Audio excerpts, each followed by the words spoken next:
ways that I think that'd be a great way to make sure we don't slip or slide.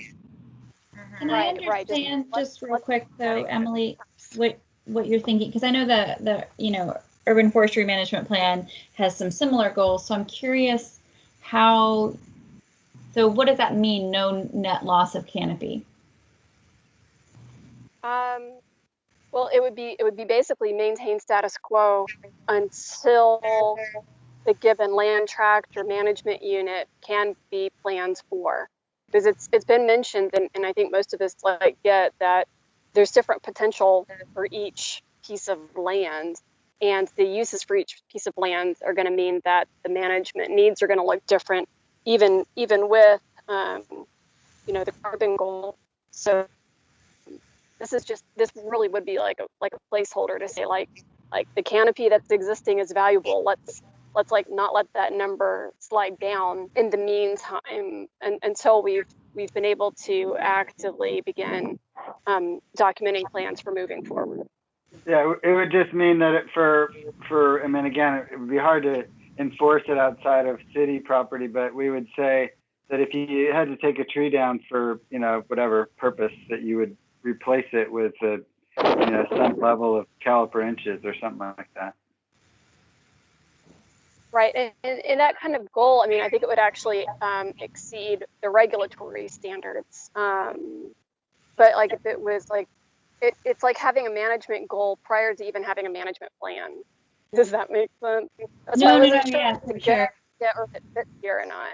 I just keep thinking that, like, I think of public works, right? So in the right of way and the removal of trees associated with the right of way. And I've seen those numbers and I understand how difficult it is for them to meet that. And so I'm just trying to think through how to make sure we're, you know what I mean? Like, we're not putting them in a place that makes it difficult for them to maintain roadways and meet safety needs too. And I think the caliper per inches is maybe a little bit of a sticking point too. And I know we've had those conversations previously as well. So I'm just curious if there's another, not that it's not a good idea behind it. I just wanted to make sure I fully understood it. And if maybe there's an approach that could take those considerations into place. Because I think about development on parkland. And if we're removing trees for development on parkland, we support wholeheartedly looking to see how we can have additional trees planted maybe outside the limits of construction so that we have more trees in parkland to work towards that. But that's real specific to our need. And I just wanted to think about public works and some of their needs too. Sure, that gets at a finer grain of detail than it gets at a pretty fine level of detail. And I would just say for that example, if I were public works forestry, I would say, hey, we've got citywide goals that say I should be maintaining street tree shade or street shade, and my budget doesn't include a planting program. That's what I would answer. I mean, public works forestry doesn't have a planting program right now. They don't have budget for that. So like if it's really a city goal, if this is important for all of the reasons we keep saying it's important, then there should be funding for that. Yeah, I mean, this gets to the fact that a lot of the work that we're getting into this matrix does not have the details worked out enough to go into policy, Amanda. So the reality is that there's a lot of work that's going to have to be done to make sure that this would make sense before we made it into any sort of political, reality. This is a policy direction, not the policy, right? So. Yeah, where I'm coming from is that if this is our policy direction and I'm expressing concerns with the implementation side of it, I think that we need to be careful about giving that as a policy direction. That's all I'm saying, is that we do need to think through implementation to some extent, because I get policy direction too, but if it's not implementable and it makes it difficult, then I'm curious how we could, I'm thinking through how we could work to achieve that goal, or maybe we need to look at what the policy direction is. That's all. Yeah, I would like to say that I think it's really important to acknowledge that the existing practices may not make some of these ideas feasible, and that's the work that we are challenged to do. Is like, okay, if the program doesn't exist, if the funding doesn't exist, then what are the avenues to get it there? And I think that's like super important that we don't forget it. But I'm a little bit nervous of, oh, because of the current practices or policies don't allow that, we or it will be difficult politically to move it, that we don't aim in that direction. I think that's the realists in us kind of being too worried about the existing models hijacking the goals. It should be the other way around. We've had this same discussion with existing practices, for instance, for maintaining detention ponds, and the current practices, like we have to mow the heck out of them because that is what is easier for our field operations. And we want to move in a different direction, and implementation becomes the sticking point to move some of these policies forward, and we never move in that direction. So I think I agree with you, Amanda, and we totally need to be creative in what are then the ways to break the barriers. Yeah, I couldn't agree more. And also, I think that for the example of Public Works is a good one in the sense that just because they don't have a budget for that doesn't mean that that's not something that we should be pushing forward with. I mean, that's exactly the direction that we need to be going.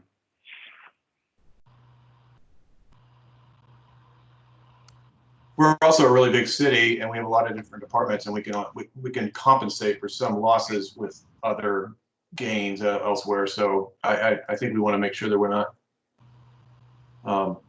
there's a whole bunch of factors here, but we can have a net positive for sure. Yeah, and I mean, I would say that we do have this in here actually under the 50% tree canopy goal. We have the ensure no net loss within our lots of places, including parkland. You can say parkland and parkland dedication, but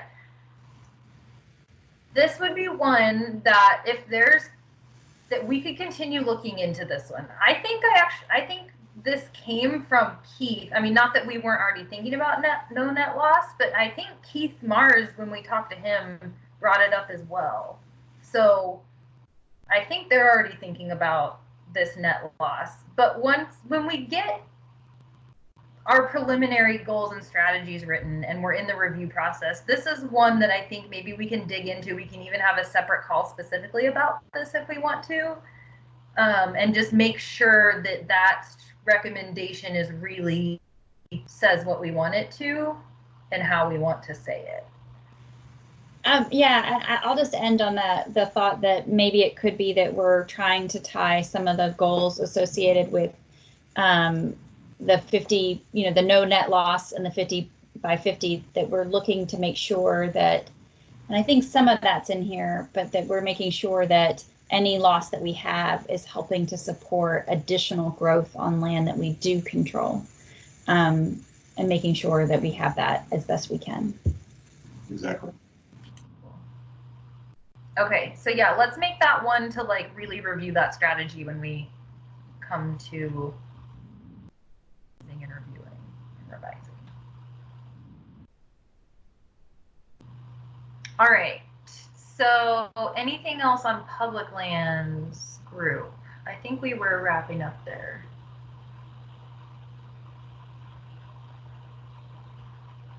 All right, cool. So the last one I want to look at is this green jobs training. This is one where you guys have heard it on the working group calls, that this is one that spans bigger than us. We are pushing it up to the steering committee to potentially adopt as a plan-wide strategy and goal and strategies. If not, if they say they don't want to do that, then we'll keep it here in ours and we'll address the part of it that we can with the acknowledgement that other groups should do it too. We had a really good conversation in the natural lands group, I think it was. LaJuan Tucker joined us for that. She had a lot of really great insight about some of this stuff. So it's been kind of updated and revised, but I think this one's good to go. If anyone has any like questions or comments on it, we can talk about that, but I don't think we need to spend too much time on it. Okay, I'm not hearing anyone speak up, so I'm just Actually, I just have a question. Yesterday when we were in the public lands group speaking about this, I think it was you, Caitlin, who mentioned at one point that there was some conversation happening about a COVID-related workforce development kind of conversation about a green jobs program, and I happened to be like stepping away from the computer right when you said that, like where that conversation was taking place. So I was just wondering if you might be able to say that again.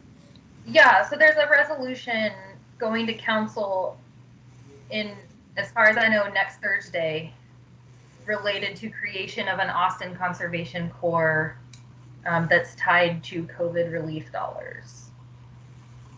So that's kind of a short term. It's meant to kind of get us through the COVID recession thing. But there is a line in there that says something along the lines of that if these prove successful, we can look into continuing those. And so that's kind of how I've written it here, is maybe those are pilots, and if they're successful, we can grow and sustain the portions of those that were successful. Got it. Thank you. Yeah.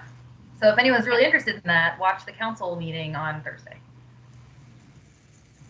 I was also going to add, I think in our group, we had some difficulty in this conversation, so I'm really happy to hear that the Natural Lands group was able to come through with it, because I think Luan actually is a really good point person for this, in that she has a ton of ideas for it, and just a real passion and energy for this specific topic. And I just think it's a really great opportunity for the city to start looking this way. So it's pretty exciting. Yeah, she was amazing. And I'm going to just keep in contact with her, just like kind of through email, as we refine and revise this stuff, and just keep her kind of in the loop and giving us some feedback. I think that would be perfect. Yeah, she was awesome. Yeah, good. Yeah. I see, Bruce, you're asking about the council resolution about climate resilience officer. So Zach, I don't think is on the phone. Zach, are you on the phone? No. Okay. So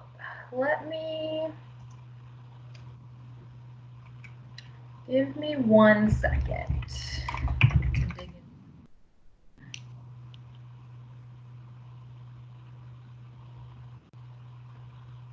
So next Thursday, so the 7th, is a big council meeting for a lot of things.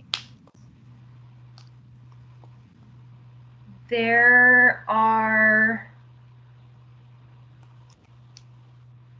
I believe the recommendations you're talking about, Bruce, are the ones that are coming out of the Joint Sustainability Committee. Is that right?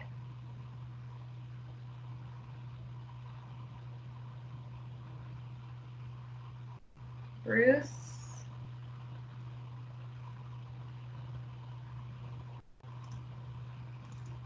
If I can't hear you if you're talking.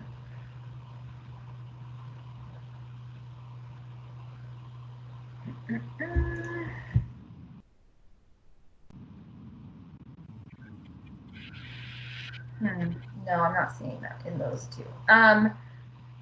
So I don't have all the answers for you, Bruce, but I mean, funding a climate resilience officer is something that I still can't hear you. I don't know.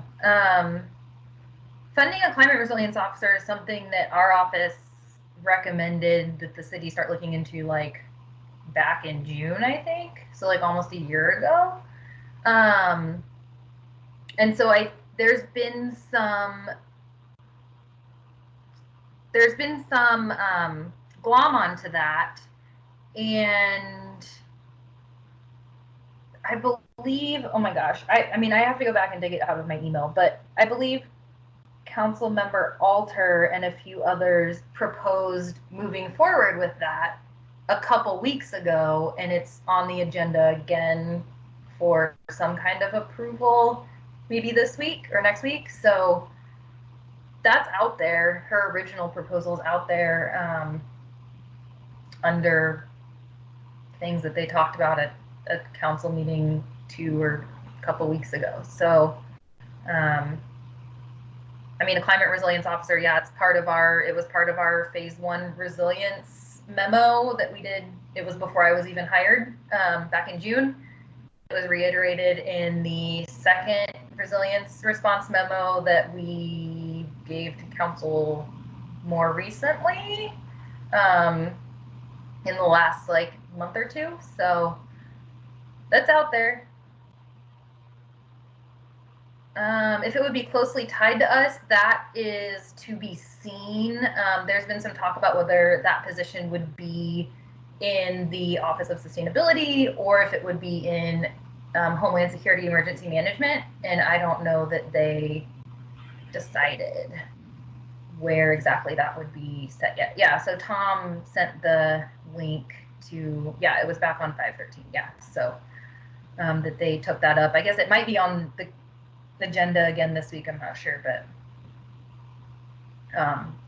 yeah, the link that Tom provided is what was there that they talked about a month ago. Or yeah, I don't know. Anyway, so yeah, we can talk about that more if you want to, or dig into that, but I'd have to go dig out all of that information to give you a full answer. But yes, that's something that's being talked about. We'll see. Technically the city's also on a hiring freeze, so council implemented a hiring freeze and then passed a resolution to make a new hire for a resilience officer. So I don't know what that means.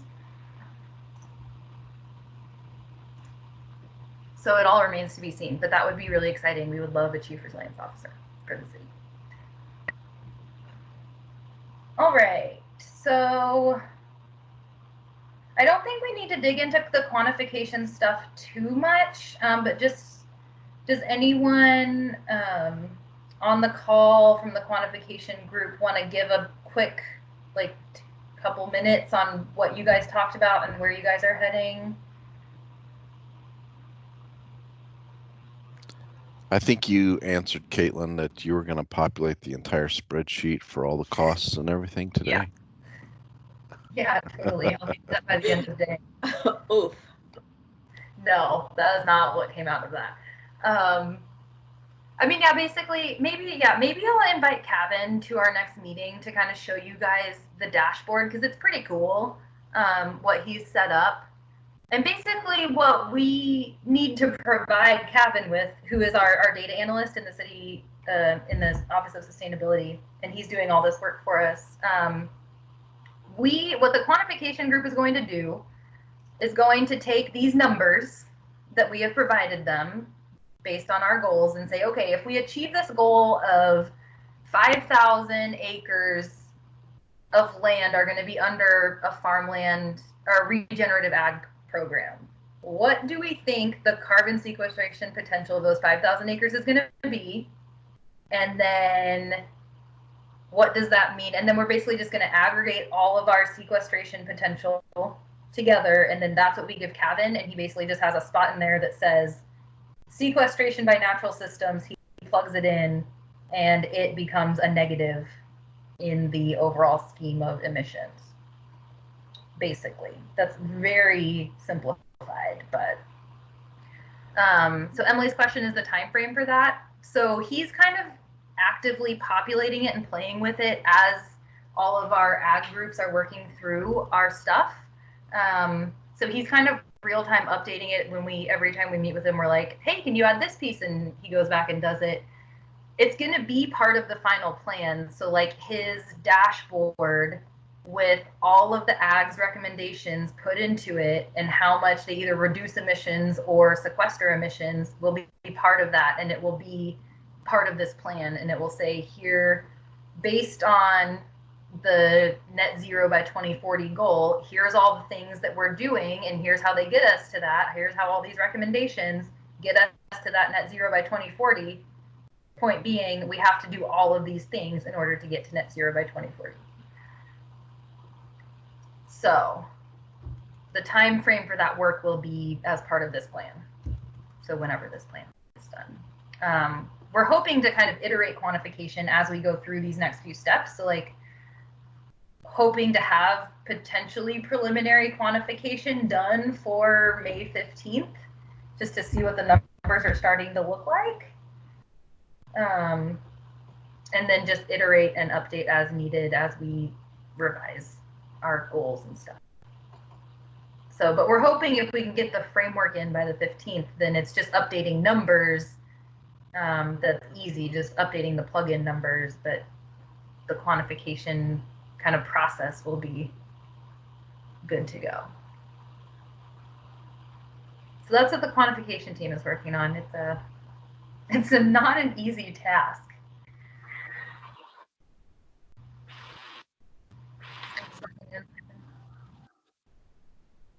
No. All right, cool. And if you have, like, as always, guys, if you have questions about this stuff, you can always reach out to me and we can chat about it. I can put you in contact with whoever to talk about things I can't answer. So I'm always available. Well, within reason. I had a question. Yeah. Do y'all account for like the homeless population? Because like I would imagine that would affect the natural systems. We haven't talked about the effect of homeless populations on natural systems. Not as part of this work, at least. Does anyone have thoughts on that at all? Does anyone want to speak to that?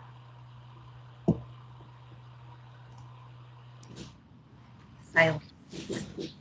I think is Matt on the call still too?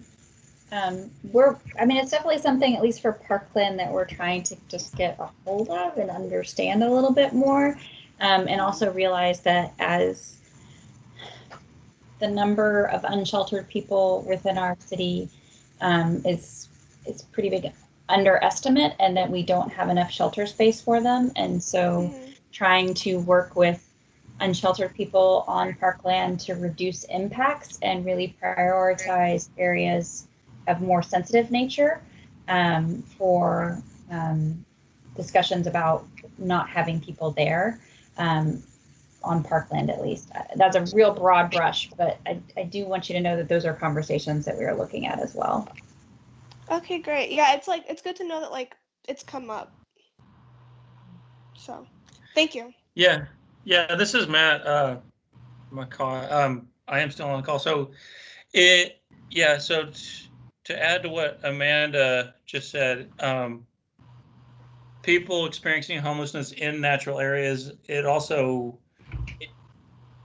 impacts and complicates management of those systems, because now you have people living in those systems. Right. It doesn't make it impossible, it just complicates it. And so you have to do a lot more communication and outreach and notification and displacement, and all of that takes resources and has to be skilled resources and sensitive. And also,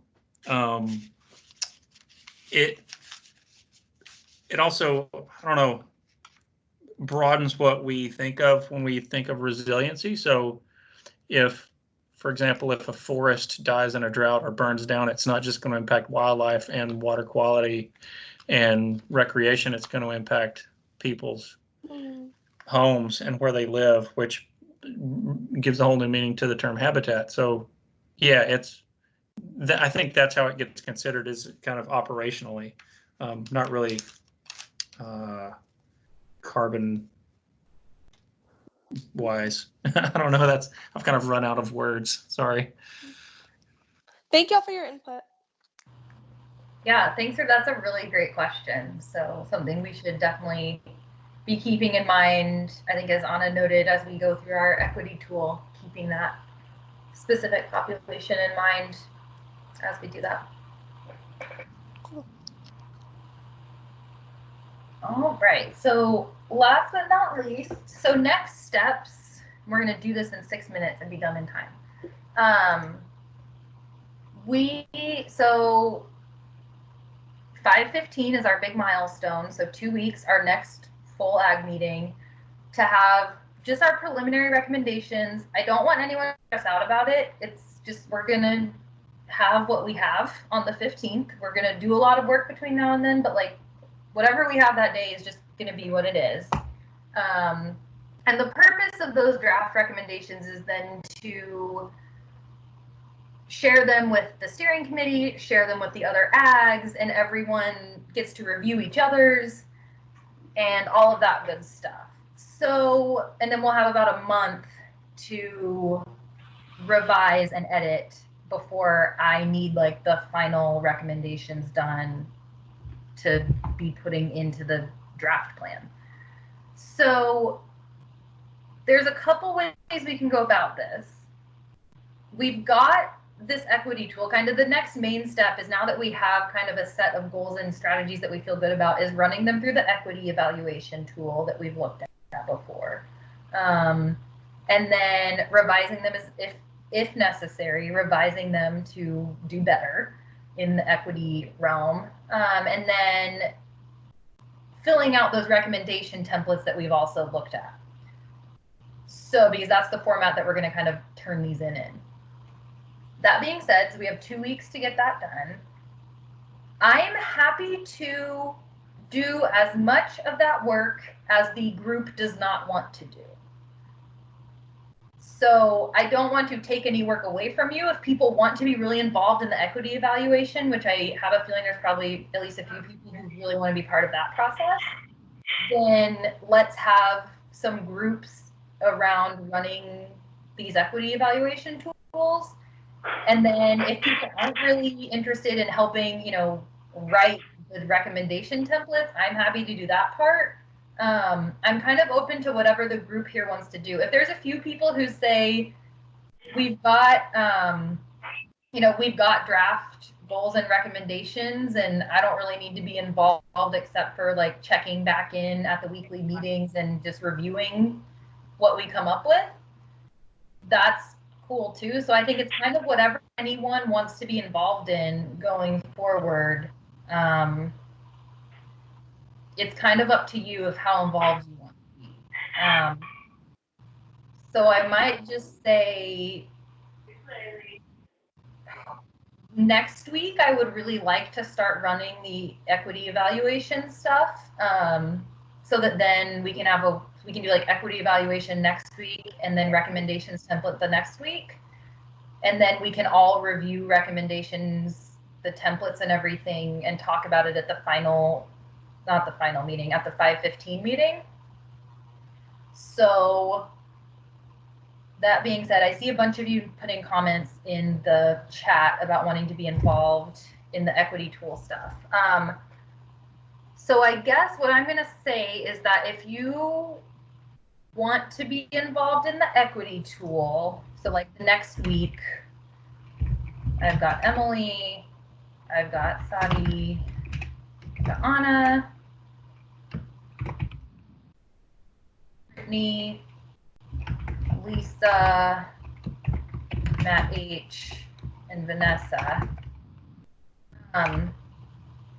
If you're interested in being involved in that work, just let me know. I mean, you can either put it in the chat here or you can email me separately or whatever if you need to think about it for a minute.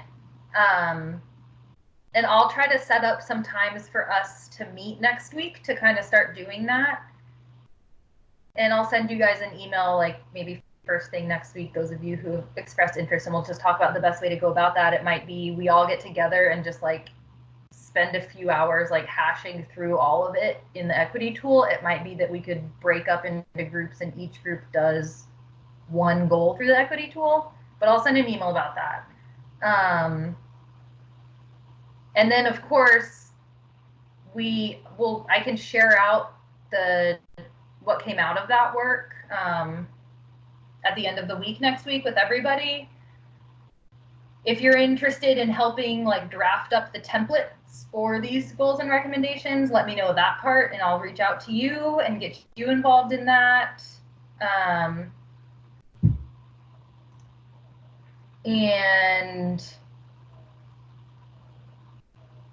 of course, when all of those templates are filled out, I will route them to everyone in the entire ag for review and revision and comment. So everyone will get to see everything. It's just whether you want to be involved in like the process. And then of course we'll have our 5:15 ag meeting and we'll all be back here to talk about that and make sure we're good with what we have to at least send up. Any questions? Bruce, I see your question. I will address that.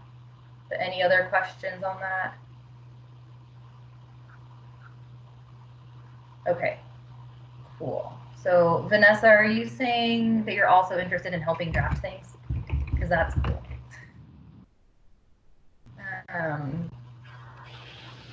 Awesome. So, and it's not going to be crazy. We're not trying to make this like the novel of the century. We want to keep it easy and simple and straightforward. So I'll reach out to you guys that have told me so far at the beginning of the week. We'll talk about how we go about that. I know Sarah is interested in that too. The quantification group will kind of be doing their stuff in here throughout those couple weeks. And then Bruce, your question about the schedule, yes, originally this was supposed to be due today on 5/1. They already pushed it 2 weeks. It wasn't necessarily for COVID. I mean, COVID made it harder on all of us, I think, but it was just because we were feeling like we didn't have enough time. And we weren't the only group either. Other ags requested a little bit of extension as well. So they gave us that 2 weeks.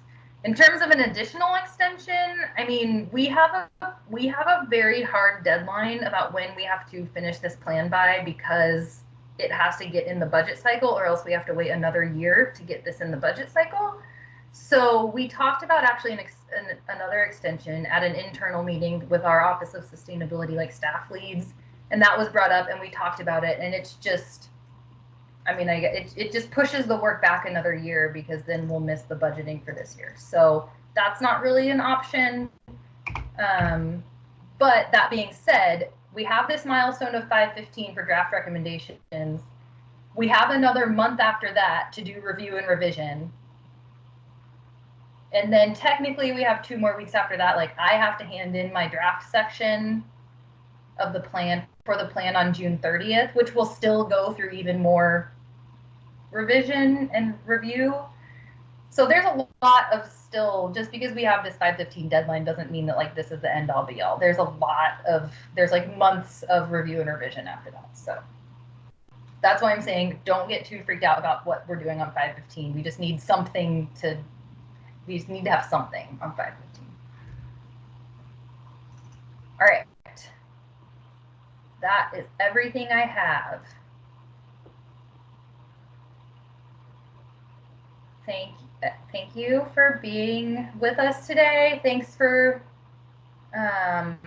all of your work this week.